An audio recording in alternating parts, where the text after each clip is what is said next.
question is for Courtney. And the topic is mentorship.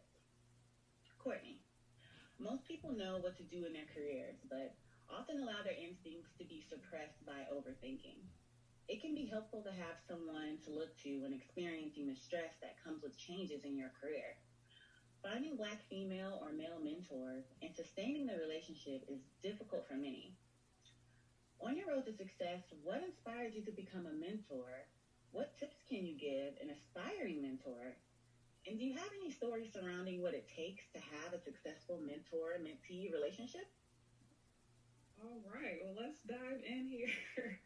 So what inspired me to become a mentor? I've been in IT over 20 years. It wasn't as, popular and, as it is now. I didn't have a mentor at all. And I don't regret my path. I mean, I did take me a long route, getting the IT foundation, the help desk, as I support engineering. I think to be a leader, it's important to have those foundational skills and experience. But I do feel that if I had a mentor, I would have probably been a little more focused. I probably would have gotten, to where I ultimately ended up a little quicker. And that's what inspired me to become a mentor. Especially now, cybersecurity, the IT field is super hot. There's definitely a skills gap, especially for minorities and women, particularly in the field. And that's what inspired me. A lot of people, just like you, Rebecca, you reached out on LinkedIn. I get a lot of requests on LinkedIn just kind of asking about my path and what people can do to get started and how they can excel. And over time, I just said, I am very busy, but I do feel like it's really important to give back and to help people that want to take the initiative to learn and grow. So that's what inspired me initially. And I still mentor to this day. In fact, my company has a cybersecurity apprenticeship program that was approved by the Florida Department of Education and Veterans Affairs. I got to support the veterans.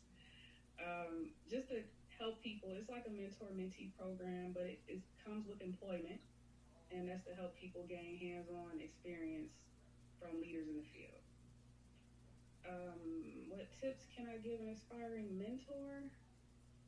I would say to just remember you were there one day, right?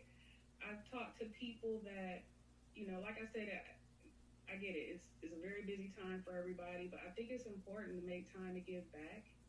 I've actually talked to some people that like, oh, I'm so shocked that you responded to me. I reached out to, such and such, and they said they were too busy to help. And, and I get it, but I think as far as a tip for an aspiring mentor, I would just say, to think about where you were 5 or 10 years ago and think about how helpful it would have been to have someone to advocate for you and to provide guidance and to help you along the way.